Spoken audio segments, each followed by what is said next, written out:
Welcome to the College of Education. You have to put the work in over time. One of the things I want to talk to you about also is to look at the different types of learning styles. You have one that's called semantic, and semantic is simply spelled SEMANTIC.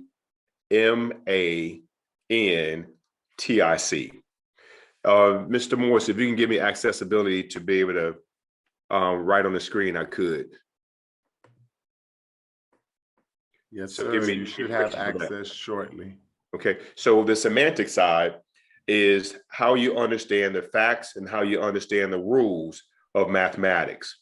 In other words, if we were to talk about a guy named Pythagorean Theorem, Pythagorean believed that everything should be done the right way. So I'm going to show you this trick. So if you will just take the time right now and sit straight up, have your feet flat, your body will make an L shape.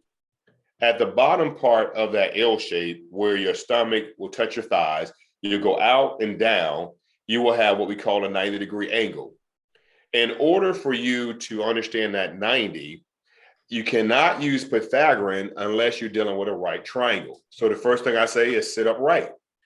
And so if you lean forward, we now dealing with what we call, oh, you're trying to be cute. So anything less than 90 is acute. Then if you try to go back, you have something we call obtuse. Obtuse deals with the same signification of a word called obese, which means it's greater than right.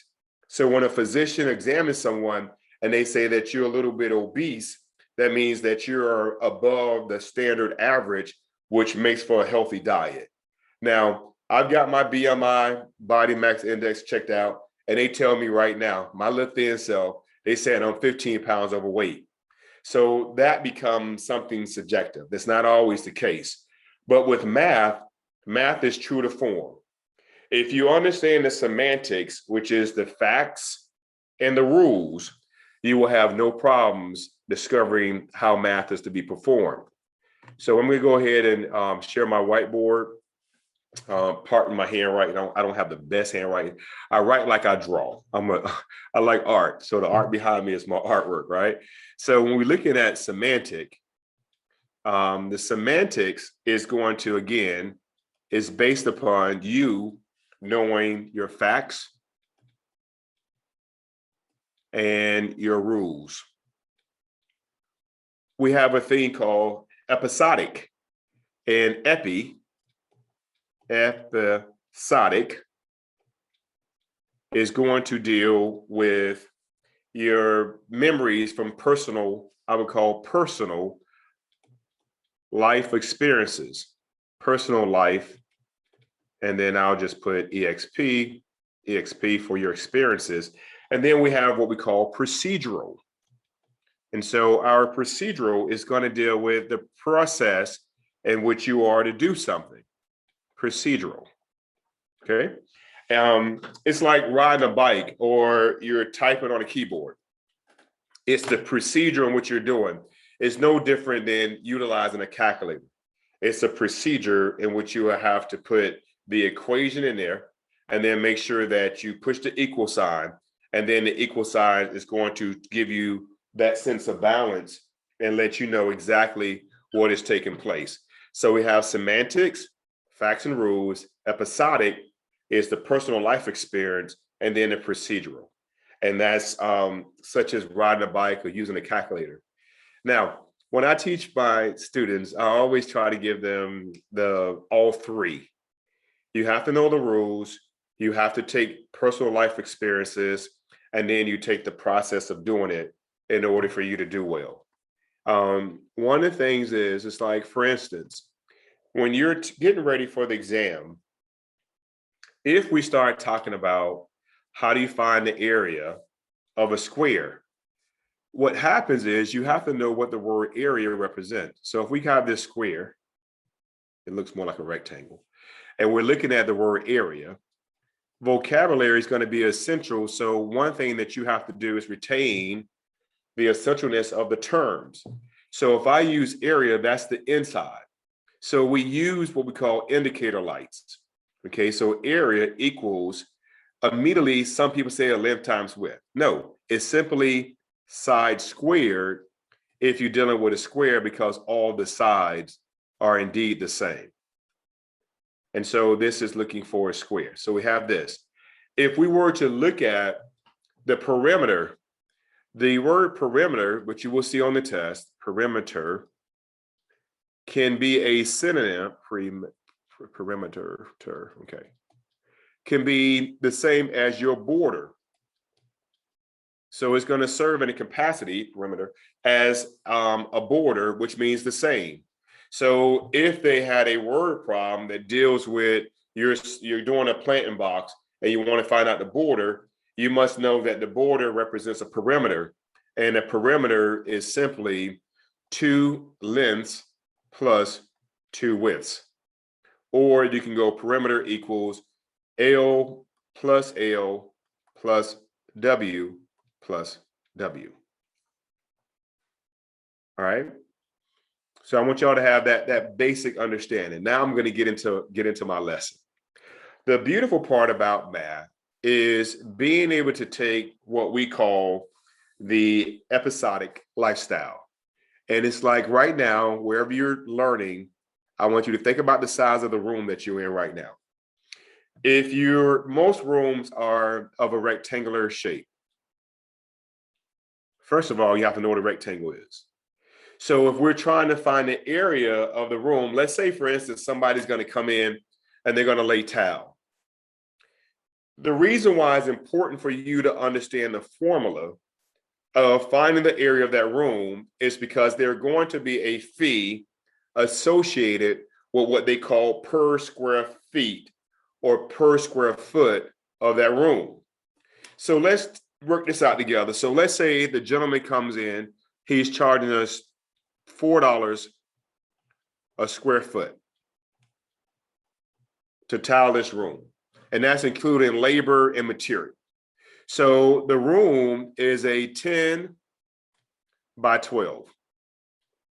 You want to determine how much money it's going to cost you to tile this whole entire room. So the first step is, which is going to deal with your semantics and then your procedural, is to know how to figure out how to find the area of this room. So the area is going to be the length times the width. Now watch this. The episodic means that you had to know the formula in order for you, but the semantics is you have to know the relationship of looking at the length times the width. We left off with the 12 multiplied by 10. And the 12 multiplied 10 gave us a total of 120. So we were here at the point of 12, and I just put my 10, which gave us 120. We stated that the per square foot was going to be $4. So now we have to take the 120, which is our square footage, multiplied by our fee. So 0 times 4, of course, is 0. 4 times 2 is going to be 8, and 4 times 1 is 4. So before taxes, you just spent $480 to have that room tiled. So when we look at the semantics, is the facts and the rules. And then we use a real life scenario, which is laying this tile in our house. And then we have a procedure with our calculation, which is going to tell us the expense to carry out such a process. This is why math is so essential. You have to understand the when, you have to also understand the how, and most definitely the why. If you can associate any formula with the real life terms, you can do really, really well on math, no matter who you are. Math doesn't have to be difficult. When I'm working with my clients, especially my ACT kids, when they look at the general statement of how many kids that looks like mostly dark pigmentation, there's only 12% of students who can really do math effectively upon leaving out of high school. I believe the reason for this is that we don't put the practice in. And I believe that another reason is that we don't look at math like we look at money. Or maybe we do. And that's why we are in the situation we are financially as a people. So I want you to treat math like money. I want you to understand that when someone is asking you a percent, the word per is representing one, like a person, not persons, per. So you got one. You have a cent, which we talk about percent, which represents one in the place of a value. So if we're looking at something, because fraction will be on the test, is getting into something that's 20%. 20% is also looking at 0.20 is like saying 20 cents. You understand that? So in the process, you have to look at how things come together. So we take a full dollar, $1 is once you pass 99 cents, you go up to $1. So this is 100%. When you go even further, if we took this fraction of $1, so I take the dollar bill, I'm gonna cut it in 4 equal parts. And now we're about to start talking about fractions with percentage plus decimals. So if we shade in this one part, we have 1/4. And the value is going to be a quarter. So we have 1/4, 2/4, 3, and 4. Now we're talking money. So the value of this one part is going to be 25 cents. That's how we do fractions. If we have 2, we're going to have 1/2. 1/2 of it, or we can put in there, we could put 2/4 or 2/4. Same value, which equals 0.50. If we shade it in 3, so we're talking money, we have 3/4, which is going to give us 0.75. And if we have the whole entire part, we have 4/4, which we know that equals to 1, and that will be 100%. What I've learned over the years is that math teachers don't teach math like they could. No slack on them. The question becomes, what if we have something like 1/5 and we have $1 and it doesn't add up that easy to break it up in fifth parts? Well, you treat it simply as a division problem because you're trying to find the whole. So you take this bottom one, the denominator, and just simply write yourself out a division problem and just say 5.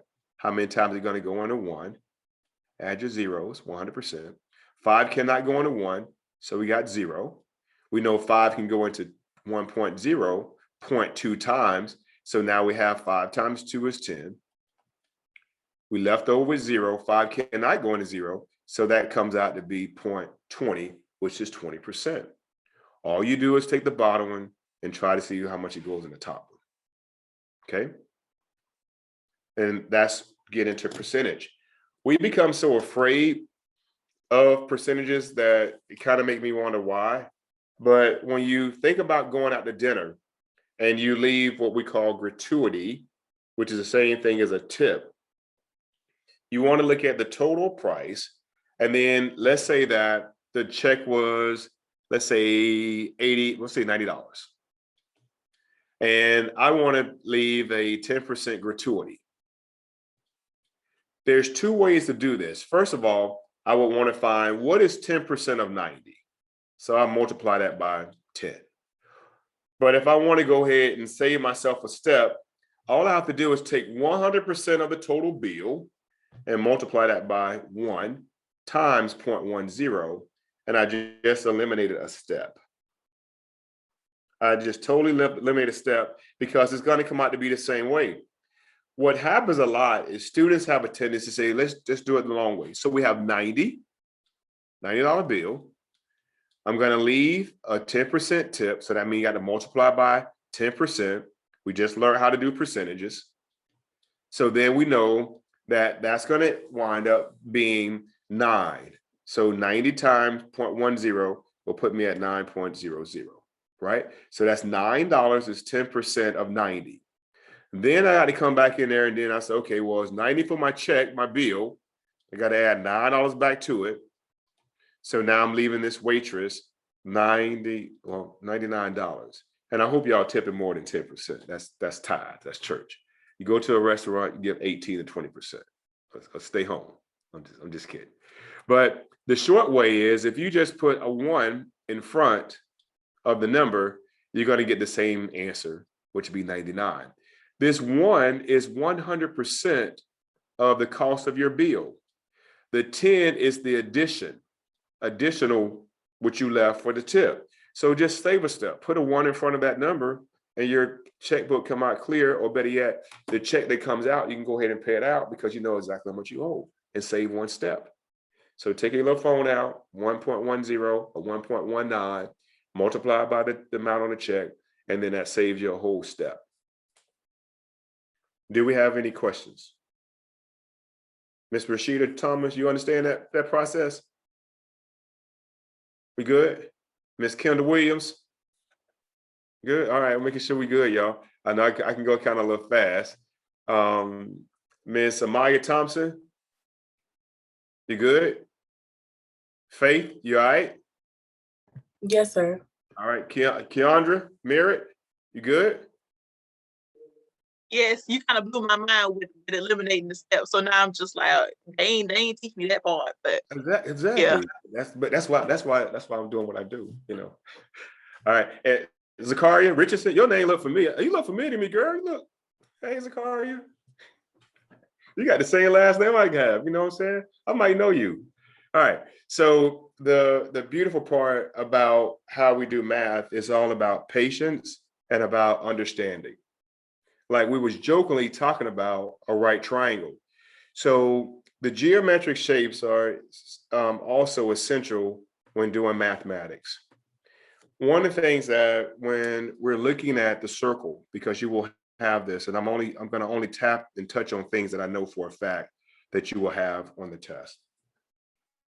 When we're looking at the area of a circle, the word circle deals with CIR, which represents the circle itself. And then you have a thing called your circumference. Like I used to tease, I talk about my head, I got a big old head. So the circumference of my dome is based upon the circumference means the outer part, okay? Then you have the area we just talked about is the internalness, it's the inside. So when we're looking at finding the area of a circle, so we have the area of a circle is going to be pi r squared. The circumference of the circle, I put a little c for circumference, is going to be 2 pi r, 2 pi radius. Now, it's so ironic that we're utilizing the same symbols. I can't say the same letters or the same wording because this 2 is going to talk about something being squared, okay? And this 2 deals with something being multiplied. But in order for you to understand a circle, you must recognize that this circle and this circle in degrees are the same size. When I ask teachers and students, well, which one is bigger degree-wise? And everybody say, this is the big one, Mr. Zach. I'm like, no, I said degree-wise. No matter how small that circle is, that circle will always be 360 degrees, no matter what. No matter how small or how large that circle is, the middle is going to be the radii or the radius that touches the arc of the circle. But if I was to take the center point and I was to go from one arc all the way across, that is going to be our diameter versus our radius. And be careful, the radius is with a small r. So you'll understand the radius versus the diameter of a circle, but it's always based upon 360. A circle can never be less than 360. A circle can never be greater than 360.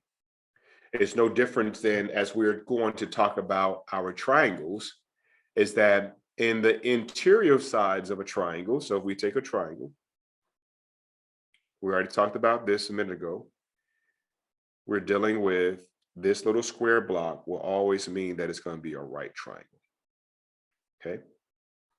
The right triangle deals with 90 degrees, okay?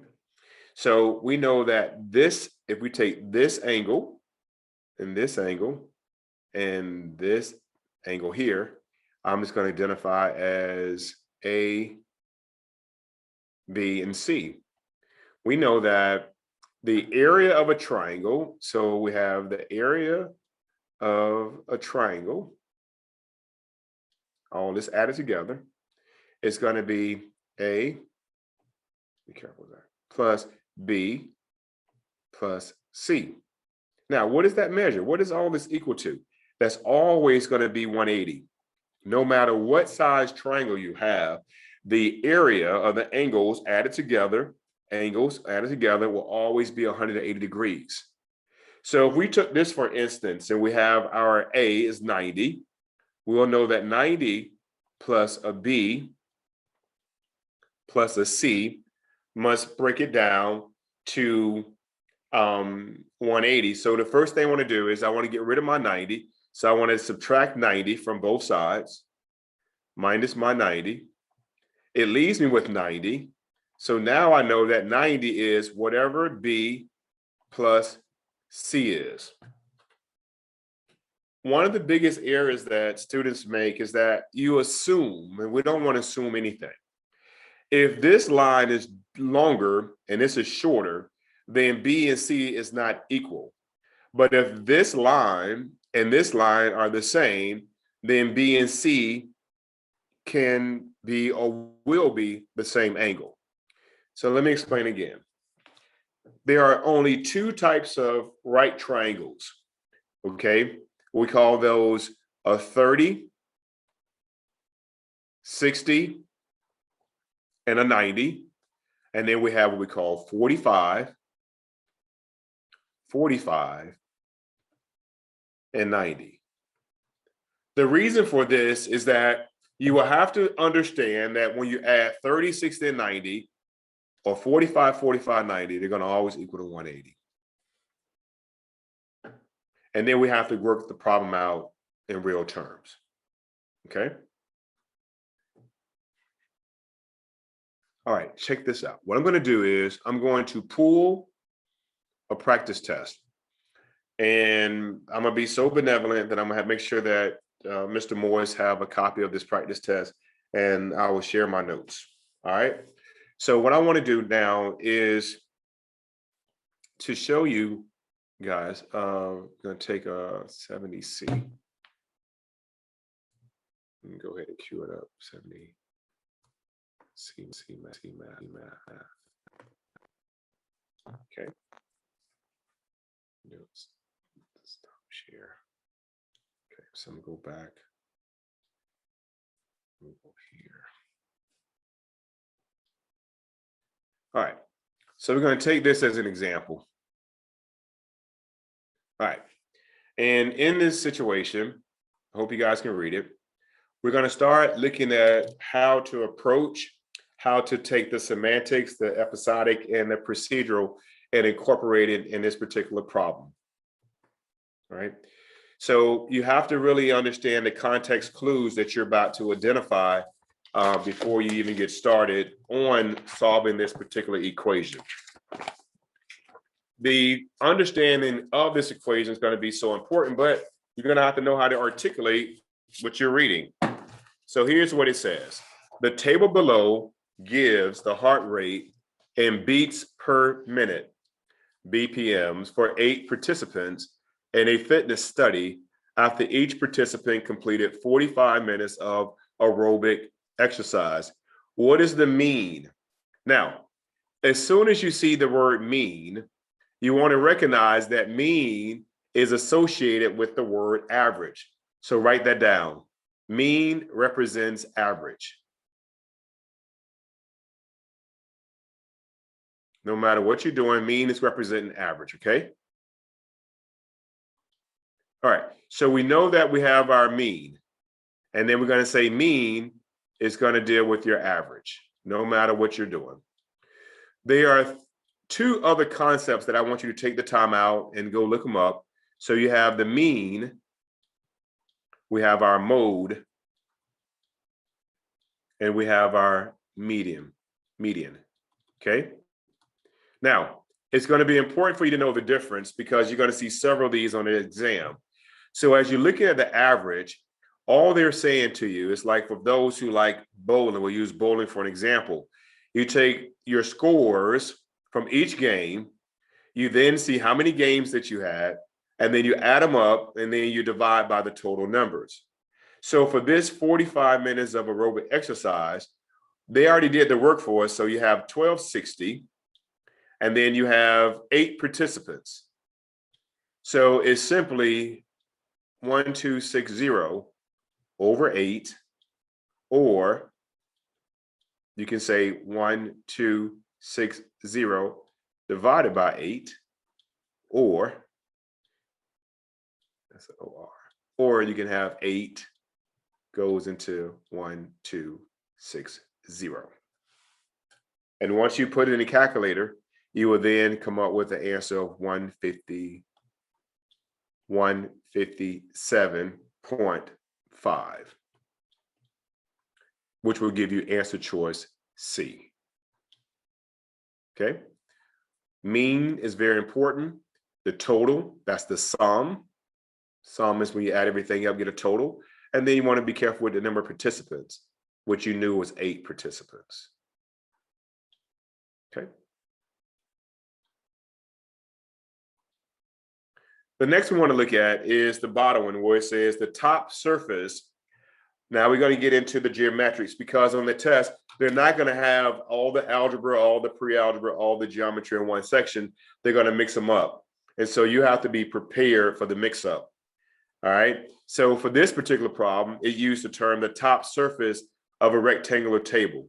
So it's important for you to understand what a rectangle is. So this is your table. They use the word I taught you guys today, which we say the area. So we know area is everything on the inside is 144. So they told us the inside is 144. They said the width of feet is 4. So we know this is 4 equals our W. And then we don't know the length. So we'll have the W in the parentheses, and we'll have our length like this, which we don't know. So I'm gonna call it X, because we don't know that. So we gave the formula for the area. So the area is length times width. Now here's the time where you do the procedural, and you put everything together and you know the rules. So we say the area is 144. So now we put 144 equals, we don't know the length, so you can't make something out of something you don't have. So you have X multiplied by 4. Okay. The rule requires us to get X by itself. So the terminology of opposite of multiplication is division. The opposite of division is multiplication. So I want to get my X by itself. So I would divide that by 4. And whatever I do to one side, I must do on the other side. So I place my 4 over here as well. I'm going to get rid of this. And now I'm left with my X by itself. And then 4 goes into 144, a total of 36 times. So my length is going to be 36. To prove my equation to be true, all you have to do is take this 36, multiply it by your 4, and that should give you a total of 144. Do we have any questions so far? I'm going to do less calling on students today, only because we have so much to cover in a short period of time. But I want to give y'all the basic fundamentals that would help you get to that 200 mark on the test. And so I'm going to cover those necessities, those things necessary right now. Okay. And Mr. Richardson, if they have any questions, you guys can put the questions in the chat. Yes. Okay. All right. So we're going to go. All right. See if we scroll up. All right. So here we go. So for the third one, now we're going to get into the percentages that we just talked about. All right. And do not become intimidated by it, guys. You got to have that, we call that absolute value. I want you guys to be prepared, ladies and gentlemen, and not to be afraid of anything when it comes down to math. The beauty of this is that the price of a coat decrease, which means to go down, that's that negative side, from 50 to 40. The price decreased by what percent? And as soon as we see that, we get a little nervous. Anytime you see this, you're thinking about a value of the total cost of the product. So the total cost is $50. We want to find the word is decreased. We look at this as percent, and it decreased from 50 to 40. So you know it went down. But how much did it go down by? So you have 50 minus 40. This is the simplest way to solve this equation. Over 50. Okay, let me explain myself. The 50 here is the whole. So if I have 50 over 50, that's the whole entire cost. I want to see what the difference is. Difference means to subtract. So I want to know what did I subtract that by. And so 50 minus 40 is 10 over 50. Now, we can take this two ways. Let's talk about money. We said that before when we do the fraction, I'm going to divide. I know 10 can go into 10. I know 10 can go into 50. So what I have is my common multiple. So I'm going to divide both of them by 10. Divide by 10. And that's how I reduce my fraction. So if I divide 10 by 10, that's 1. 10 can go into 55 times. We left with 1/5. Now, we just talked about this a minute ago. We discussed how 1/5 is simply taking 5 and going to this, which would be 100. So I already know that's going to be 0.2. 20 equals 20%. Again, how did I do that? I just simply took my 5. I decided how many times 5 is going to go into 100% of something. 5 cannot go into 1, but 5 can go into 1.0, 0.2 times. So that's 2, 20, which interprets to 20%. And that's how we solve this equation. So the answer choice would be D, 20%. Okay. Do we have any questions, guys? Any questions, ladies, gentlemen? Any questions at all? All right. The other way to look at it is it's going to be opposite of 80% because 80% will put us at an equation of 4/5. And so 4/5 would give us 80%. And then we find the difference between 80% and 100%, which would give us 20%.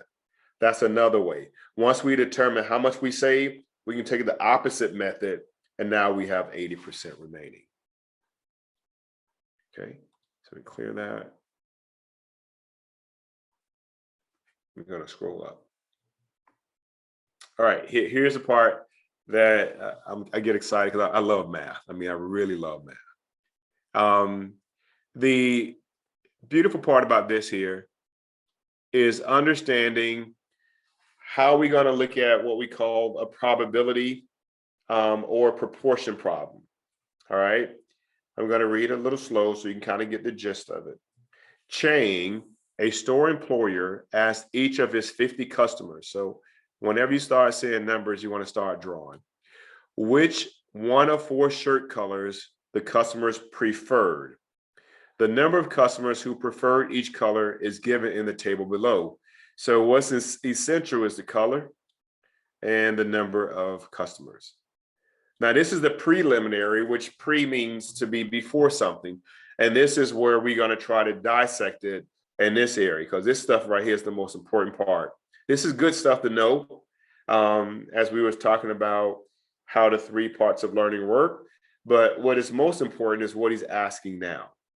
So it says, Chang will order 500 shirts in the proportion. And this is the word we're looking at. First, you have to understand proportion is just a part of a whole, like the word apply. Proportion, not everything, a proportion, just like our fractions. By colors in the table, how many gray shirts will he order? All right, so first I find the word gray.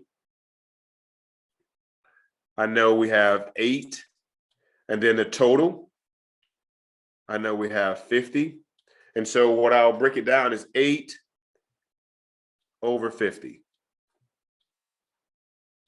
Now, proportion is relative to our graph and we're trying to say something's equal to something, the equal sign is just simply whatever's over here must equal what's over here. I'm just going to give you, this is my little extra notes. So if I had 2 plus 3 on a scale, 2 plus 3 on a scale, then on the other side of the scale, it must have 4 plus 1. That's what the equal sign represents. So when we're dealing with our proportion, if we said 850 must be X, some number, we don't know, over 500 shirts. Okay, so the quick way is to ask that beautiful brains that each one of you have inside your head, what number 50 multiplied by what gave me 500? So I know that's just 50 times 10. So whatever you do at the bottom, you must do at the top. 50 times 10 gave me 500. So real quick, 8 times 10 is going to give me 80. That's all you do. But I can't take y'all there yet. I can't make any assumptions. So the other way to solve this equation is to say that you have 8 over 50 equals X over 500. And we have to do cross multiplication. So what will happen then is I will take my X times 50, and that will give me 50X equals 8 times 500, which will give me 4,000. And like I stated earlier, I said if we want to get X by itself, because 50 next to X means you're multiplying the two, the opposite of multiplication is division. So I'm going to take and divide both sides by 50. So we're going to scratch out 50. That cancels itself out. I'm left with X. And then I'm just going to say how many times, pretend my zeros are not there. How many times 5 goes inside of 40? Okay. I'm going to say 8 times, and I'm going to add my 0 back in. So that's 80. I got 80 this way, or I went and got 80 this way. Either way, you can use either method to answer the question. Again, do we have any questions at this time? All right, let's keep it moving. All right, so I'm gonna clear this out.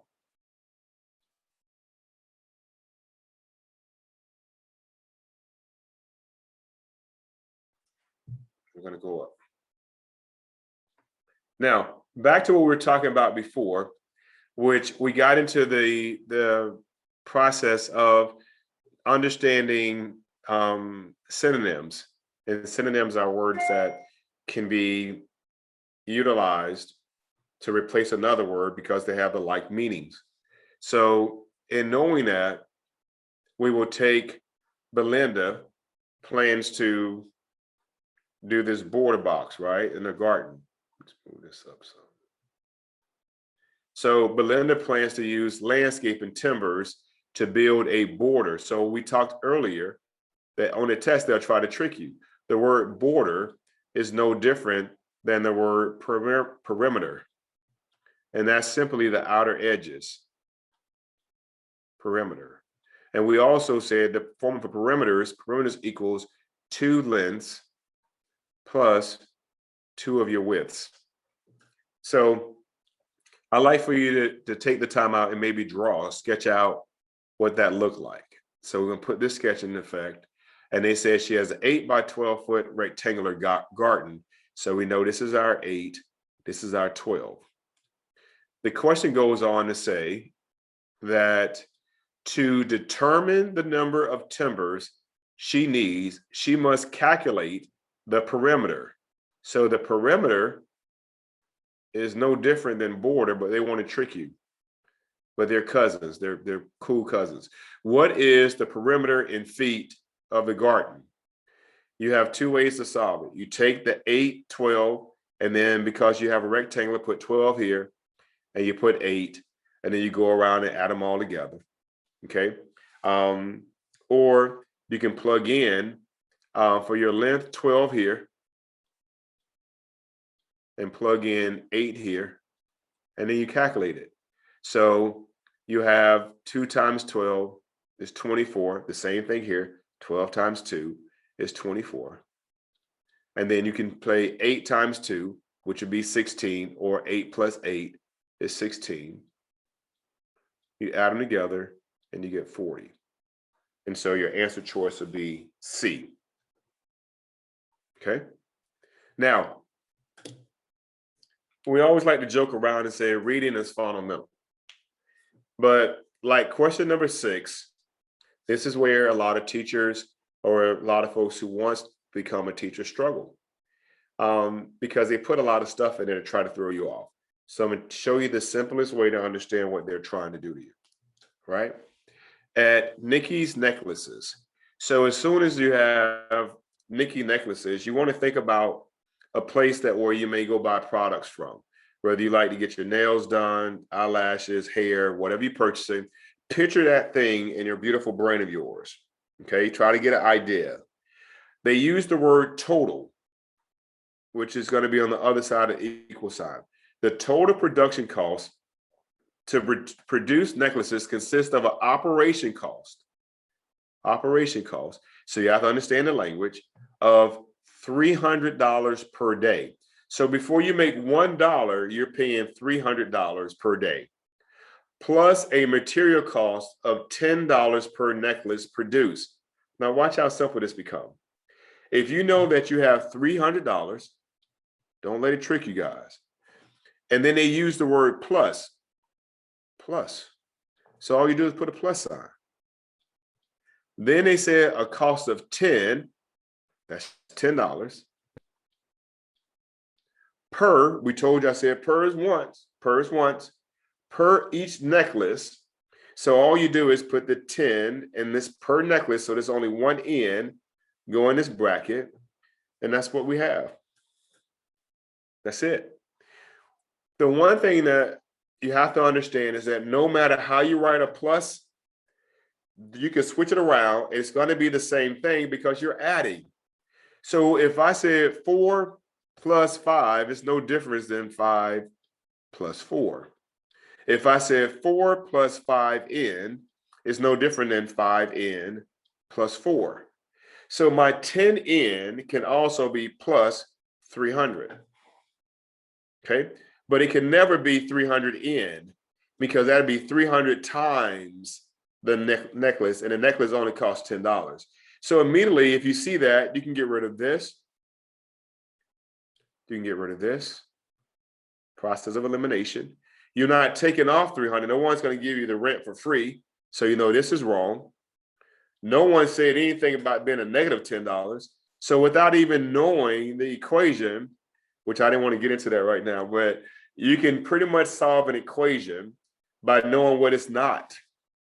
And that's a whole different level, which I teach and train teachers. Just recently, I was able to work with 13 teachers in the South Florida area. And I had 9 whites and I had 4 Black teachers. Okay. And 9 of my clients passed. Okay, did you guys hear what I just said?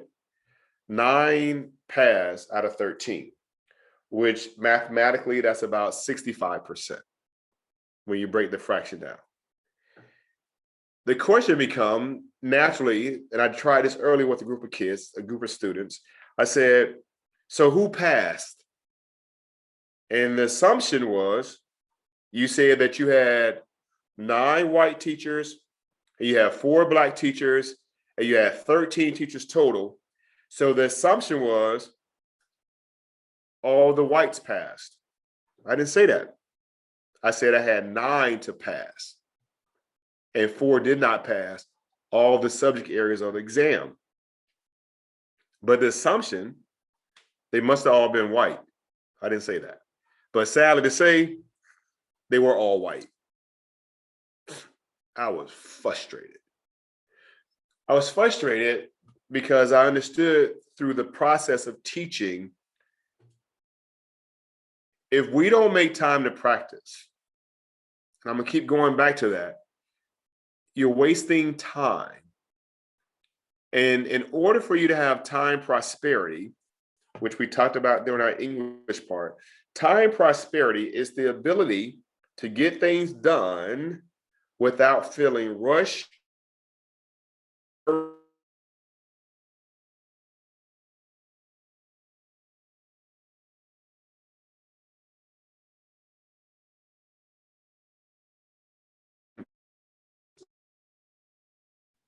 Yeah, I think we lost Mr. Richardson again.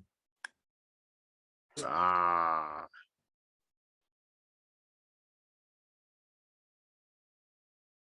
And how he was getting into the part that we talked about with the 240 tutoring. As you know from last week, and of course, the rest of the semester, I really want you to focus in on that 240 tutoring, putting in the practice, because your time is valuable. So you want to make sure that you're putting in the time and the effort in so that you can practice. A lot of the things he talked about were things that you're going to see, fractions, decimals, percentages, areas, volume, circles. A lot of what he talked about is going to be on the test. And I liked what he said, but I'm not going to share that. I want you to tell me one thing that you got from watching this particular video. Miss McFerrin, now we'll start down at the bottom. We'll start with Miss Young.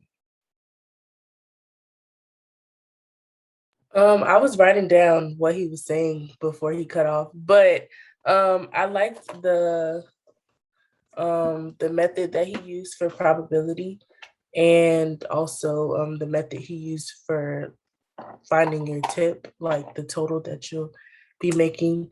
Like, I like that he gave shortcuts instead of trying to like break it down into so many different steps. Yeah, and I love that, because it was not just it's the application of what you're learning. Miss Williams. I'd agree with Miss Young. I liked like the tip example in particular. I felt like it was really nice. He made it very simple to understand. Another thing that I really liked is how when he introduced, like in the beginning, he used like the absolute value example as a way to stay positive at all times. And he used work over time and putting in the work over time, which relates to a lot of the stuff that we talk about in class as far as like making the most of our time and not wasting time. Awesome. Awesome. Miss McFerrin. Okay, well, I really like the way it seems like he's really synonymous with Dr. Hope. And these people really they try to make it easier for you to understand something that they obviously know people like me do not readily get or understand. Even if I can read, I can comprehend, but reading a math problem and dissecting it and making those words out into a problem is the problem. And so by him saying to make it, what do you say, put your own experiences into it, like the episodic, the personal life experiences of the problem, or making it about money when you can. I think if I keep that in mind, I have a much better shot at figuring out the formula, because once I know the formula, I know how to do it. That's correct. Or the process, but they're not going to tell us the formula to use, and that sucks. Yeah, most of the formulas you will know. You will know. You will know. Miss Scott Smith. Final thoughts. I say I like the semantics part best, because something my math teacher always tells me is that as long as you know the steps in the process, like as long as you understand how to get to the answer, it doesn't really matter what the question looks like, as long as you understand the process. That is correct, 100%. Miss Richardson, final thoughts. I agree with Ms. McFerrin that Mr. Richardson makes it easier for us to understand like what we're actually doing in correlation to our math teacher, Mr. Holt. It's kind of like with word problems, if you don't understand it, they're giving you shortcuts to break the problem down, so it's easier for you to solve the problem.